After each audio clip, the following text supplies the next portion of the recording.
कि ये अपने विरोधियों को धमकी देते हैं। शास्त्री जी सुना है कि विरोधियों को धमकी दे रहे थे आप, लेकिन आजकल आपको भी धमकियां मिलने लगी। आपको भी लोग कह रहे कि जान को खतरा है। हाँ, ये कोई नई बात नहीं है। इस भारत में जब जब भी सनातन की बात किसी ने पुरजोर तरीके से उठाई तो उसको मिटाने के लिए और उसको दिगाने के लिए तरह तरह के स्वांग और षड्यंत्र, तरह तरह के प्रायोजित से उसको फंसाने के उपाय किए, लेकिन सिर पर सीताराम करके। और रही बात धमकी की, तो साधु परंपरा में हम अपने गुरु परंपरा में कभी किसी को धमकी नहीं देते। हम सिर्फ ये कहते कायदे में लगोगे तो फायदे। आपके लिए सुरक्षा की मांग करने के लिए आपके समर्थकों ने जंतर मंतर पर प्रदर्शन किया, उसका वीडियो मैंने देखा है। और जो लोग बागेश्वर धाम के नाम पर वह प्रदर्शन कर रहे हैं, वो कह रहे थे अब चाकू छोड़ो, तलवारें रखो, अब इन लोगों को गोली मारो। और ये बहुत ही हिंसक भाषा का इस्तेमाल, ये बिल्कुल भी कभी हमें पसंद नहीं है और इसकी छूट हमने कदापि किसी को नहीं, क्योंकि हम स्वयं ये कहते हैं कि जिंदगी में याद रखना सनातन धर्म दो है जो अहिंसा का पूजा है। हम हिंसा के पक्ष में नहीं, क्योंकि हिंदू का अर्थ ही होता है जो हिंसा का दमन करे। लेकिन आपने तो कुछ रिएक्ट ही नहीं किया।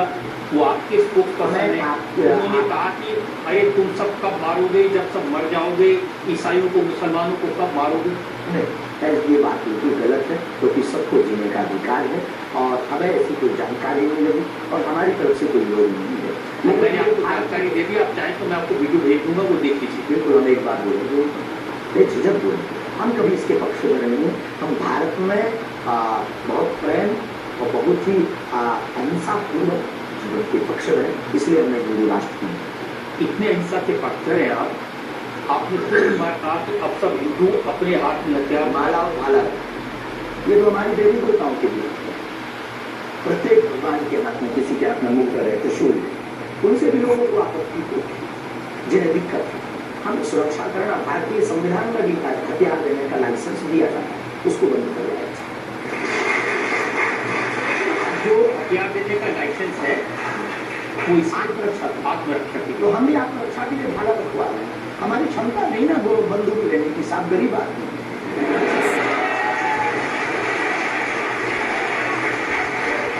जब आप इस तरह की बातें करते हैं ना, तो फिर सवाल उठता है कि आपकी सुरक्षा के लिए टैक्स पेयर क्यों पैसा दे, जनता क्यों पैसा दे। आप इस तरह की बातें करेंगे, भाला की बात करेंगे, बंदूक की बात करेंगे, गोली की बात करेंगे, तो धमकी मिलेगी। हाँ मिलेगी, लेकिन हमने कभी बंदूक की बात नहीं, हमने भाला और माला की बात की। और रही बात सुरक्षा की, तो प्रत्येक नागरिक की सुरक्षा करने की जिम्मेदारी भारत सरकार की, और हमें अपने इष्ट और भारत की सरकार पर भरोसा है, वर्तमान सरकार पर भरोसा है। साधु संत के तुम रखवारे, असुर निकलने राम दुलारे, एक तो हमारा पहला भरोसा है हमारे इष्ट, हमारे हनुमान जी, और हमारा ये धमकी नहीं है। और बार बार मरना नहीं, एक बार बचना नहीं, तो डरना किसका। तो जब तक जिएंगे, प्राण अगर जाते हो चले जाए, और सनातन की चर्चा, हर घर राम पहुंचाने की चर्चा नहीं हम छोड़ेंगे। वो 50 उपाय कोई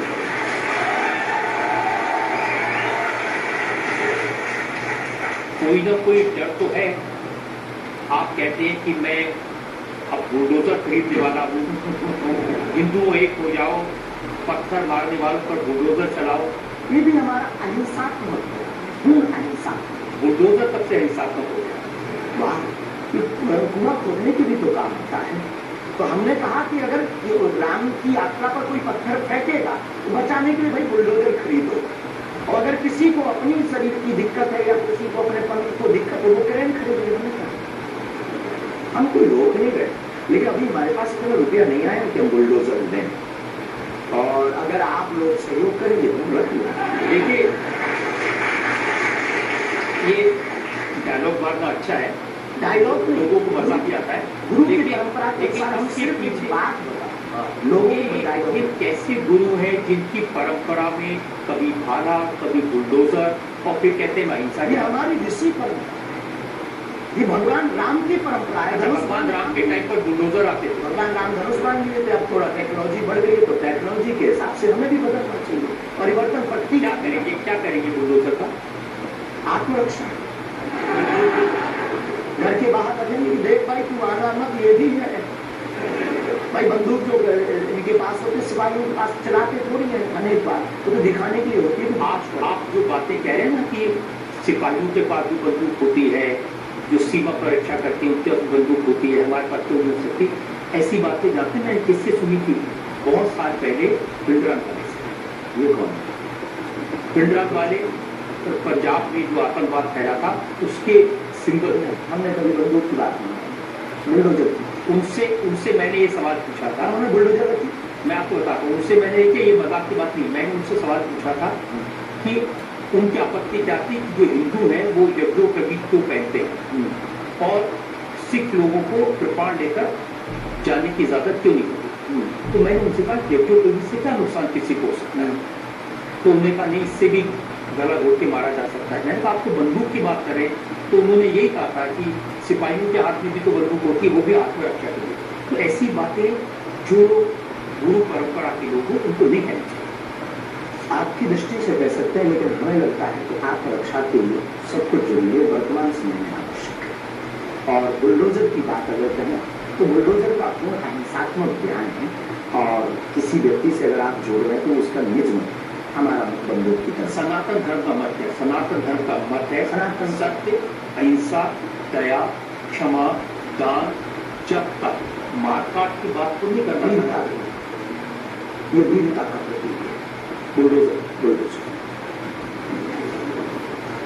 चाय भी मंगवा दो साहब। अच्छा, हम चाय पीना चाहते हैं। हाँ, तो पानी और चाय दोनों दे दो जी। वैसे तो संतों को चाय पसंद नहीं आती है ना, लेकिन आपके बारे में जितना मैं रिसर्च की हूँ मुझे पता चला है आपको चाय बहुत पसंद है। क्या ये सही है? जी बहन, बहुत सही है। कौन सी चाय पसंद करते हैं? अदरक वाली चाय, और हमारे दादा गुरु जी को बहुत प्रिय है। इस चाय से हमारी याद जुड़ी है दादा गुरु से। हम 2 भाई है वैसे तो, और ताऊ चाचा के मिलाकर के 10 भाई, और हम जब दादा गुरु जी के पास जाते थे तो सब ऐसे बैठते थे। तो दादा गुरु जी बहुत सिद्ध महापुरुष थे, वो कम बोलते थे, महापुरुष थे। तो वो चाय पीते थे तो अपनी जूठी चाय, ये जो नरेली है इसकी आधी चाय हमको देते थे। हमारे जीवन में हमें ये लगा कि ये नालायक से बोलने लायक गुरु की इस प्रसाद की कहानी। और प्रत्येक, इसके पीछे एक और रहस्य है, प्रत्येक बालक को अपनी परंपरा को छोड़ना नहीं चाहिए, चाहे किसी भी लेवल पर पहुंच जाए। शायद ये भी शुरू करें। शुरुआत जहां से हुई, गुरु से शुरू जिसका जीवन हुआ, उसे कुछ भूलना नहीं चाहिए। इसलिए हम भूले नहीं, ये शायद हमें लगता कि हमारी अच्छी है। चाय बुरी आदत, क्षमा कीजिए, युवाओं से प्रार्थना है मत पीना, हम नहीं।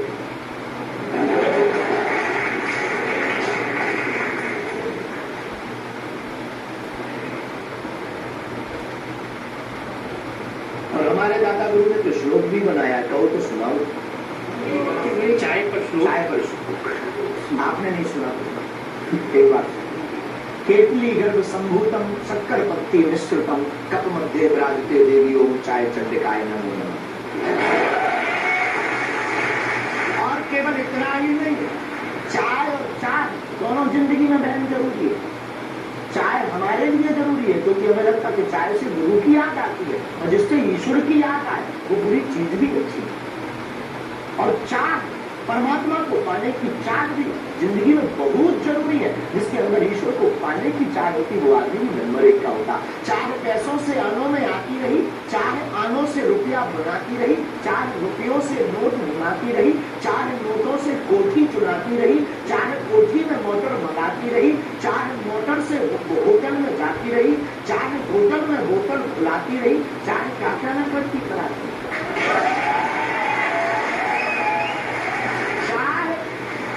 मोटर से होटल में जाती रही, चाहे होटल में बोतल खुलाती रही, चाहे क्या क्या न करती कराती रही, चाहे पानी जिन्होंने वो पीले हुए, चाहे छोड़ी जिन्होंने वो रसीले हुए, चाहे घी से लगी जी जला हो गया, चाहे हरी से लगी जी भला हो गया। अब एक ही चाहे हमको चाहिए, वो अगर चाहे हनुमान जी तो फिर क्या चाहिए?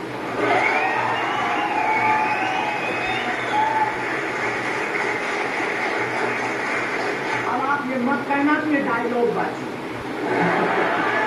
क्योंकि हम आपकी अदालत में ये कहें हमारा कोई भी बयान डायलॉग नहीं है, हमारा प्रत्येक बयान हमारे युवाओं को और भारत को जगाने का है। मैं तो सोच रहा था कि आपको पहले से पता होगा कि मैं क्या पूछने वाला हूं।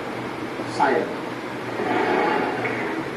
ये जो चाय आप पीते हैं इससे एनर्जी आती है, ऊर्जा आती है, शक्ति मिलती है,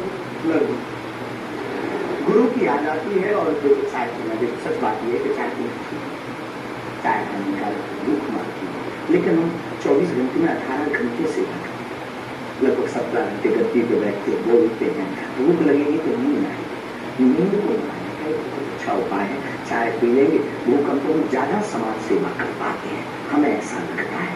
पर डॉक्टर ठीक है, ये सिर्फ समाज सेवा के काम आती है या फिर जैसे शाहरुख खान की फिल्म पठान को आपने क्रिटिसाइज किया, वो भी चाय का असर था? चाय कोई नशा नहीं है, लेकिन अगर आप उसकी बात करें तो उन्हें सिर्फ सनातन की बात की, हमारे सनातन पर भगवान की देशभक्ति की एक फिल्म 1987 की लगभग आई थी, संतोषी माता। संतोषी माता की फिल्म आने के बाद लोगों की भावना इतनी दृढ़ होगी कि शुक्रवार को टमाटर और नींबू बिकना करते हैं। और अगर आप सनातन के खिलाफ, आपको याद होगा, और अगर सनातन के खिलाफ कोई मूवी बनाओ तो मंदिरों में और भगवान के चरणों में और माता पिता और गुरु के प्रति आस्था लोगों की कम हो जाएगी। इसलिए बार बार हमारी संस्कृति, हमारे सनातन और हमारे भगवान राम को टारगेट न किया जाए। बिना देखे आपने फैसला कर लिया कि भगवान राम को टारगेट किया गया है, सनातन को टारगेट किया गया। भगवान राम को देखने की जरूरत ही नहीं, खूनी भगवान। रंग से किसी धर्म को जोड़ना ये तो ठीक है, ये देश तिरंगे का देश है और तिरंगे में तीनों रंग, बिल्कुल, और सब रंगों का सम्मान सब है। हमने कभी ऐसा बोला हरा रंग भी तो विश्व हो सकता है, क्यों नहीं हो सकता? बस यही हमारी बात है। देखिए ये इस तरह की जो मांगे करते हैं ना, उसी पर मुझे आपत्ति है। आप कहते हैं ये भारत राष्ट्र हिंदू राष्ट्र, हिंदू राष्ट्र बनेगा, ये जातिवाद, हम जातिवाद के खिलाफ कब तक गाड़ियां जातिवाद के नाम पर, कब तक राजनीतिक रोटियां सेकी जाएंगी? ये बंद करो। कब तक जातिवाद के नाम पर वोट मिलेंगे? आप ये बंद करो, भारत को हिंदू राष्ट्र बनाओ, सामाजिक समरसता होगी, सब में समानता होगी, सौहार्दता होगी, न पत्थर गलेंगे, न रामचरितमानस जलेगी, न राम के ऊपर कोई टिप्पणी होगी। हिंदू राष्ट्र होगा तो राम राज्य आ जाएगा, भारत विश्व होगा। ये जो देश है ना, ये भारत के संविधान से चलता है, वो संविधान जो बाबा साहब अम्बेडकर ने बनाया। क्षमा कीजिए, हम उसके आदर करते हैं, हमारे पूर्वजों ने स्वीकार किया। कहाँ आदर कर रहे हैं? वो संविधान कहता है ये धर्मनिरपेक्ष राज्य है, इसमें रिलीजन के नाम से इसको देश नहीं बनाया जा सकता। संविधान का प्रथम प्रश्न ही भगवान राम के चित्र से प्रारंभ। हाँ बिल्कुल, संविधान का प्रथम प्रश्न, जिस देश का संविधान भगवान राम से प्रारंभ हो तो क्या वो हिंदू राष्ट्र राम राज्य नहीं हो सकता? वही संविधान जो भगवान राम के किस्से शुरू होता है, वही संविधान कहता है कि भारत एक धर्मनिरपेक्ष राज्य। सुना है, पढ़ा नहीं है, पूछना नहीं, धर्मनिरपेक्ष। धर्म तो सिर्फ सनातन नहीं, धर्मनिरपेक्ष धर्म सिर्फ सनातन है, बाकी सब पंथ। देखिए, और जो देश धर्मनिरपेक्ष नहीं होते, जैसे हमारे पड़ोस में पाकिस्तान धर्म के आधार पर होता, उसका क्या हाल है ये आप देख रहे हैं। देखो, लोगों के पास खाने को रोटी नहीं है, आतंकवाद चरम सीमा पर है। जब इस्लाम के नाम पर देश बनेगा, धर्म के नाम पर बनेगा, तो ये होगा। बिल्कुल बात सही है, लेकिन हम आपको बता दें बाकी सब पंथ हैं, धर्म से सुप्रीम कोर्ट के सामने ये मामला है, तो सुप्रीम कोर्ट ने क्या कहा था, एग्जैक्ट वर्ड मैं आपको बताता हूँ। सुप्रीम कोर्ट ने कहा कि भारत जैसे धर्मनिरपेक्ष देश में धर्म के आधार पर घृणा फैलाने की, लोगों को बांटने की गुंजाइश नहीं है। सुप्रीम कोर्ट तो ये नहीं कर हमारी तरफ से आदर, लेकिन भारत हिंदू राष्ट्र था, है, बस घोषणा की जरूरत है। देखिए, आप रंग के नाम पर फिल्मों का विरोध करते हैं। आपने कहा कि ये फिल्म नहीं चलने हम देंगे। सिर्फ सनातन के विरोधियों का विरोध, कोई रंग से, कोई व्यक्ति से, किसी संप्रदाय से हमारा कोई विरोध नहीं। सनातन के विरोधी से हमारा विरोध है, वो किसी भी बिरादरी या समुदाय या समाज का, चाहे भले ही क्यों। आपको ये भी समझना होगा, जिस फिल्म का आप इतना विरोध कर रहे थे, जिसको आप कह रहे थे कि लोग देखने ना जाएं, उसको करोड़ों ने देखा और वो सुपरहिट फिल्म हुई। होनी भी थी, हमने सुधार भी किया। सुधार करके कोई करे, तो फिल्मों से हमारा कोई विरोध नहीं है, क्योंकि वो एक कला है, कला के प्रति हमारा सम्मान नहीं। लेकिन आपको बार बार कभी आप आमिर खान की फिल्म का जिक्र करते हैं, क्योंकि वो पीके वाली मूवी बना करके भगवान को गाल पर चिपका करके शंकर जी को बाथरूम में बंद करता है। तो क्या ये सही है? जिसके प्रति हमारी आस्था है, लाखों लोग कहेंगे इस बात को सुनने के बाद, जिनके प्रति हमारी आस्था है, उनके साथ ऐसा मजाक किया जाए, भगवान के साथ खिलवाड़ किया जाए, क्या ये सही है? और उसकी बात बोलना अगर विरोध है तो हम मरते दम तक विरोध करें।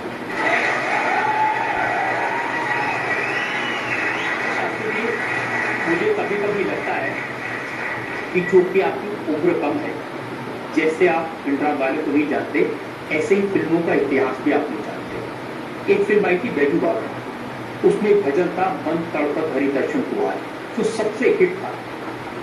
इसे लिखा शकील बदायूं ने, म्यूजिक दिया नौशाद ने, गाया मोहम्मद रफी ने। हम आपको बहुत विनम्रता पूर्वक कहें कि हम किसी भी समुदाय के विरोधी नहीं है। पुनः हम कहते हैं, हम रहीम को मानने वाले और कबीर का सम्मान करने वाले। हम शेख मुबारक के साथ मित्रता निभाने वाले। आपको समझने की जरूरत है, ये मलिक मोहम्मद जायसी और रसखान का देश है, जहां पर उन्होंने भगवान का गुणगान किया। हमने कभी विरोध नहीं, सम्मान किया रसखान के पद का। रसखान के प्रति हमारा आदर है, और भारत में सामाजिक सौहार्दता बनी रही है हमारी मांग। और क्या ये नाजायज बात? जिन आमिर खान का जिक्र कर रहे हैं, उन्होंने जब लगान फिल्म बनाई, उस फिल्म में जो भजन था वो जावेद अख्तर ने लिखा और रहमान ने उसका म्यूजिक किया। जी, तो उसके प्रति सम्मान। हमने सुना नहीं है, अभी तक उस फिल्म को देखा नहीं है, पर उसके प्रति हमारा सम्मान है। उसके प्रति हमारा कोई अगर वीडियो के लिए विरोध का मिले तो दिखाऊं, मैं भेजूंगा आपको। यही आप नहीं, हमारा विरोध उस गाने के प्रति नहीं, उस गाने के प्रति नहीं है। बस हमारा तो सिर्फ सनातन की बात है, फंडा सिर्फ सनातन। सिर्फ मैं कह रहा हूँ कि आपको जिसका विरोध करना है उसके बारे में थोड़ी सी जानकारी हासिल कर लीजिए। आपको न मिले तो मुझसे पूछिए।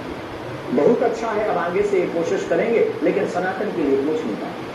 सनातन पर उंगली उठाएगा तो इधर से भी डायरेक्ट सीधा सा होगा। ऐसा लगता है कि जैसे आपने सनातन धर्म के नाम पर धमकियां देने की दुकान खोल दी। अगर किसी को ये धमकी लगती है तो उसे लगना चाहिए, क्योंकि प्रत्येक भारतीय नागरिक को बोलने का अधिकार है, और हमें भी बोलने का अधिकार है सनातन के लिए, क्योंकि हमारा जन्म सनातन के लिए हुआ, हमारा जीवन सनातन के लिए है, और हम मरे बोलने पर आपत्ति नहीं है, धमकी देने पर आपत्ति। हम धमकी नहीं देते, हम सिर्फ ये कहते कायदे में रहो तो फायदे में रहो। ये भारत राम का देश है, हम कायदा सिखाते हैं, और गुरु का काम है कायदा सिखाना, धमकी नहीं। गुरु क्या जान करके धमकी देता है? गुरु धमकी, अगर कुम्हार मटका बनाता है तो भीतर से हाथ भी तो लगता है। तो हम तो गुरु परंपरा के हैं, तो गुरु के नाते हम समझाते हैं, माय डियर मेरे प्यारे, सनातन के लिए मत बोलो। ऐसी बात तो बोलेंगे तो अच्छा है। नहीं बोलेंगे, पर ठटली बरेली नहीं छोड़ेंगे। एक और ब्रेक के रुकेंगे, और ब्रेक के बाद आपकी अदालत में धीरेन्द्र शास्त्री पर इल्जाम और सवालात का क्या चाहते हैं भगवान जी से? सनातन धर्म और हिंदू राष्ट्र फिर भी मांग पूरी नहीं होगी। अगर हिंदू राष्ट्र आप कह देंगे कि बन गया तो हम अखंड भारत मांगे। आप मुझे बताइए कि आपकी अदालत में, अब आप किस अदालत में आज हमारे मेहमान हैं बागेश्वर पीठ के प्रमुख